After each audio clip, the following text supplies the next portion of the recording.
Good afternoon. Allow me to introduce myself. My name is Andrew. I'll be your assessor this afternoon for your proficiency speaking test at C1 level. You are, of course, Ahmed and Laura. First of all, I'd just like to check your IDs, please. Thank you, Laura. And thank you, Ahmed. And Laura, can you confirm your candidate number for me, please? My candidate number is 72. And you? And mine is 73. Excellent. Okay. Task one is just for us to give you the opportunity to tell us a few things about yourself. So, I'll start with Laura. What I'd like to do is just ask you to explain to us something of an early memory connected with learning English. So can you give us something information on that? I started learning English when I was like 10 years because first I started learning French and I've been learning French all my life. However, with English it was rare due to the fact that we started learning but we knew more French, so we had so many mistakes. And at high school I didn't learn that much also, and I learned all by myself. We reading and seeing, watching series on TV and YouTube videos. Yeah. Ahmed, would you like to ask any questions of Laura about her learning of English? Yeah. I don't know, for example, for me, it's, I'm always connecting, I have my favorite English teacher when I was a kid, that maybe, let's say, that made a huge difference in my English, let's say, journey. So I don't know which English professor you had was, your favorite one, or you felt like I had the most, development with. It was with my two English professors, here in this, Hugo and Adriana here, and with them I learned the most. Okay. Ahmed, with regards to your learning of English, are you studying English with a view to using the language in your career in the future, or is it just to learn another language?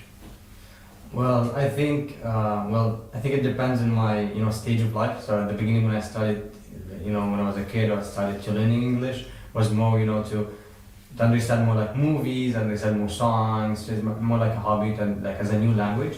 But then I took a career in I studied English language, and then my aim was to try to put my love of English into more professional career.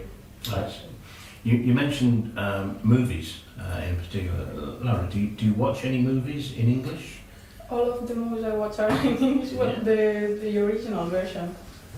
Yeah, and do you feel confident in understanding what's being said and how the grammar works? Do you find it helps you to progress with your own English? Yes, it helps a lot, and it helps in understanding the people with their different accents, because we can speak with someone and it has one accent, and then we go to other place and it has that different accent, and then we can understand. So watching movies, it helped me to understand. Have either of you travelled to the UK? Have you spent any time in England or Scotland? Unfortunately, not yet. I was in London, but many years ago, so I can't remember anything. It's probably changed a little since you were there. And plans for the future then, in terms of you were saying you'll see how it goes basically, and how life takes you down a certain path. Do you have any plans, Laura, for the future to use the language, or again is it something that you just feel is something that will be useful for you here in Spain? I'm studying social studies, and in my career I have to help people from all around the world, and knowing how to speak English, I think it can help me to communicate with people.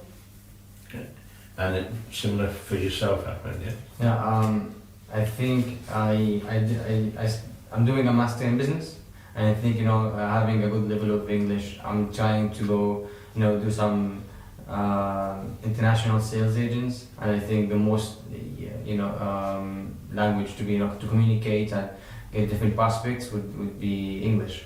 So I think this is right now is my first, reason why I'm studying English, or I think why I can use my English. I see. I think in terms of using the language, I always say, it's a language that's out there that everybody seems to know, but being able to understand it and to utilise the language. And it's strange you mentioned accents, because accents, particularly in the UK, Yes. is very, very different. Okay, so that then will conclude task 1. Okay. Thank you. Moving on to task number 2, you were each given 2 readings, which we will discuss. Can I ask you first, Ahmed, which reading did you prefer to speak about? I think reading 2. Reading 2, general divides, or generational divides, I should say. And Laura? Yeah, me too. Also, also number 2, yeah? Generational divides. So, Ahmed, can I ask you, the differences between generations that were laid out in the article, what did you find the most interesting? The most interesting, I think, you mean as differences? I Yes. think beliefs. The beliefs is the most, throughout the years there has been a shift between 2 generations, and I think beliefs is the one that I can see the most interesting. Do you find, or did you find, I should say, that reading this article, did you find yourself reflecting on the difference between your generation and that of your parents and that of your grandparents? And can you see big differences there? Exactly, absolutely. I think it's somehow I focused on priorities, so which is somehow affected by beliefs. So so watching my grandfathers and grandparents, and then comparing their attitudes and the way they looked at things with my parents, and then just had some aspects where I would disagree with my grandparents and agree with my parents, and other way around, or vice versa on some other aspects. And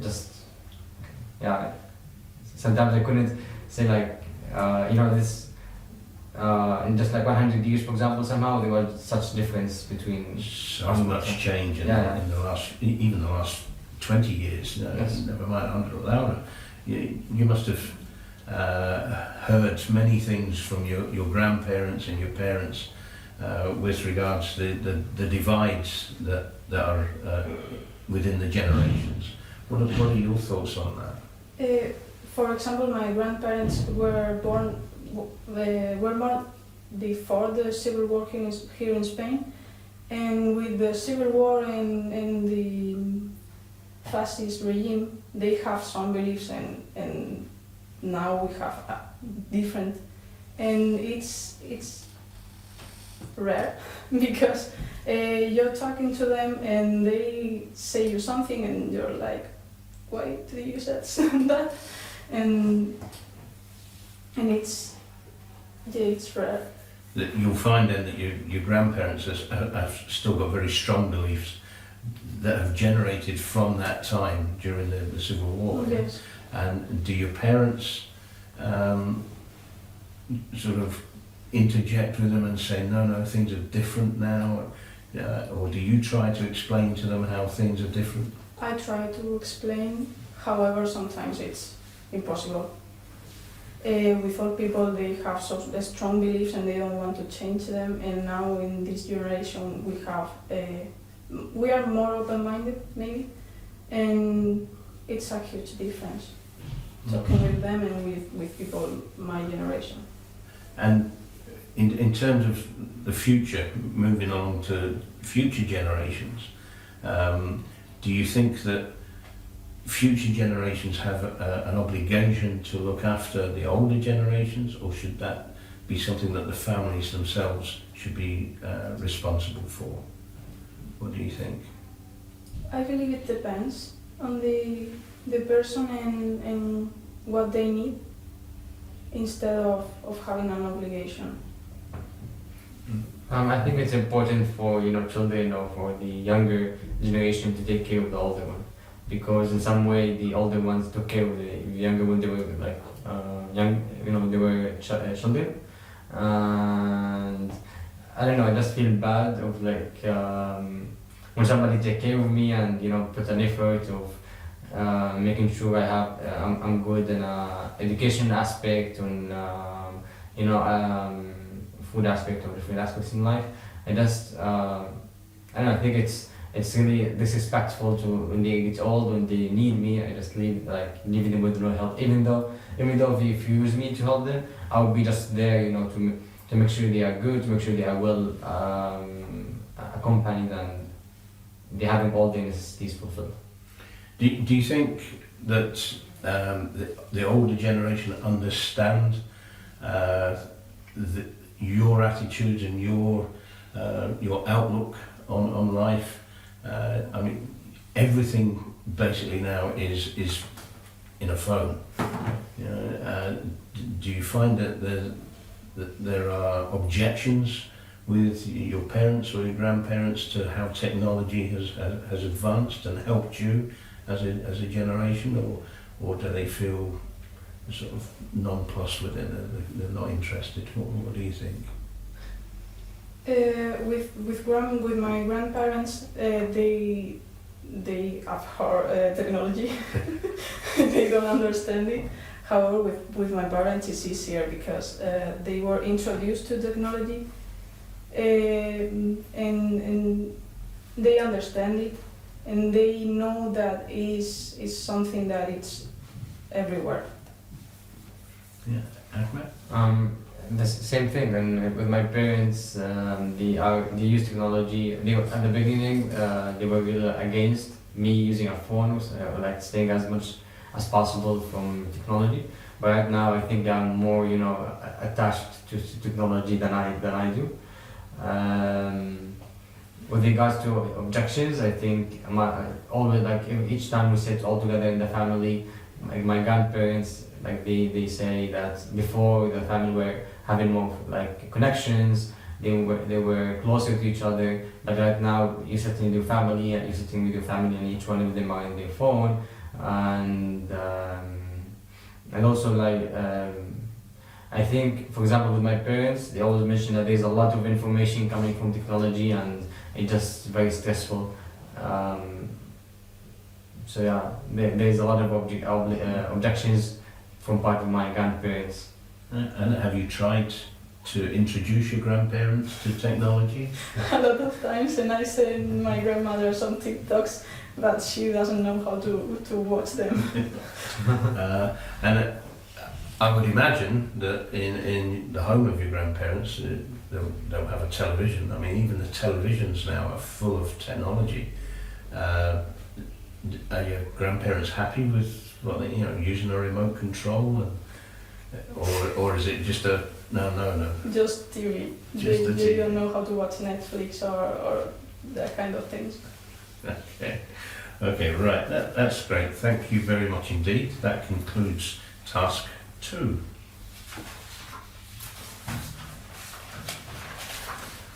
So task number 3, the final part of this part of the examination, is with regards to the list of topics that you were both provided with. 3 different groups. There was celebrities, change, and the media. Which two would you consider discussing, Laura? Maybe, for example, maybe celebrities and the media. I'll go with change and the media. Change in the media, right? Or celebrities and the media. I don't mind. Right, so the media is a common one, so we will look at change and, to start with, celebrities. Laura, who is the most famous person that you've ever met? I haven't met any famous person. Who would you like to meet? I think I would like to meet Rihanna. And why, Rihanna? She started from nothing. She was a girl from Barbados, I think, and now she sings. She has a lot of. She's CEO of sorry. She's the CEO of her own makeup line, and she has more. I think she designs, and it's a woman I admire. Okay. Same question to yourself. Have you met any famous celebrities? No, not actually. I haven't met any celebrity. Anybody up there that you would? Oh, I'd love to meet that person. I think I would like to meet I don't know, Lionel Messi. Would be really surprising to him, because during my childhood I've always heard a lot of stuff about him, like a lot of there was a lot of news. He also came from nothing, and in some way built his career from football. Yeah. A question for you both. What's the difference between a celebrity and a famous person? How would you describe the difference? It's complicated because what's really the difference between a famous person and a celebrity? Maybe a celebrity can be someone who sings or acts or plays football, and a famous person can be some influencer from the internet, maybe. Mm-hmm. Yeah. Maybe, I don't know, the only thing that comes to my mind is maybe a famous person, maybe somebody that was famous for their acts or their actions, for example. Or maybe sometimes or people not celebrate. That's why, for example, a celebrity, people would admire, people would look at with regards to what they did. But for example, if a writer, had some works, then nobody knew about him, then he died, then somebody discovered the work. Maybe this person would be a famous person, but not a celebrity, I think. Okay, I can see where you're going with that. One last question on this particular topic before we move on to change. Would you like to be a celebrity? I don't think so. I like my life just as it is. I think I would like to, maybe because a lot of opportunities can be made out of being a celebrity in a business aspects. I think I would, I'd love, maybe if I also have a checkout button, so if I want to just stop being a celebrity, I just can't be able to block, because some people can't, A bit like blocking on Facebook. I'm not going to be famous this week. Okay, right. Change. And I'll ask you first, Laura, if I may. Has there been something that has happened to you personally that has made you, for example, change an opinion on a person, a place, or perhaps even something political? Anything like that ever influenced you? Some years ago, I went I had a bad stage in my life, and it changed me completely. I was more like I didn't care about things, and now I try to look at the good things and see the good in everything, and not be sad all the time. Okay, that is good. good to turn things and move forward. It's a good thing. And Ahmed, yourself, any particular episode in your life where you've decided to change how you look at things? Yes. I think my personal experience, during my first 20 years, I was living with my families, with my parents' side, my parents, and then I got a scholarship to come to Spain and do a semester of exchange semester here at University of Almeria, and somehow it, like, you know, in doing this semester I met a lot of international people. I saw stuff that in my culture was 100% prohibited. Shouldn't be close to this. Shouldn't be doing this. And, you know, getting to know the people that are doing stuff that's somehow looked at as a bad things, but at the same time they're great people, great people and good-hearted ones.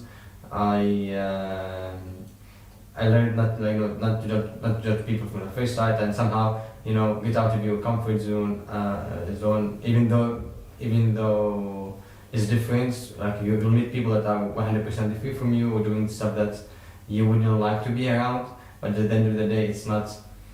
If it's not affecting you directly, if it's their actions, I learned not to judge people and be more open. Okay.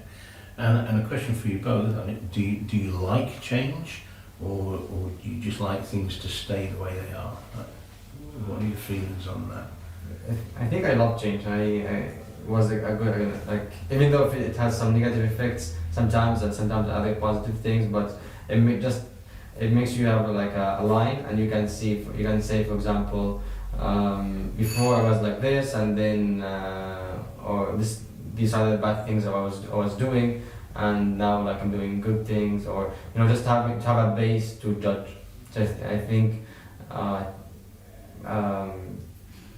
100% with change. Mm-hmm. Laura? Yeah, I like change too. It makes us evolve and become a bit. Well, it doesn't have to be a better person, but it makes us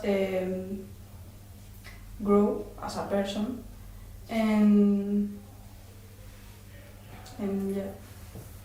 Yeah, I think the key phrase is to be flexible, adaptable, and open to change. It's something that was said to me many times when I was younger. And change, sometimes change isn't for the best, but most of the time I think you would have to agree change is a good thing. And if there was one thing that you could change to make, not necessarily the world, but things better for Spain or for your family, what would you change? I would have liked to change in my life.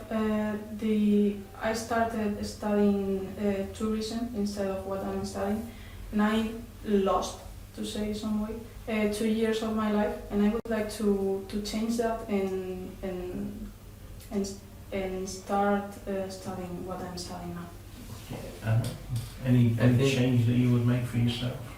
For myself, I think maybe I would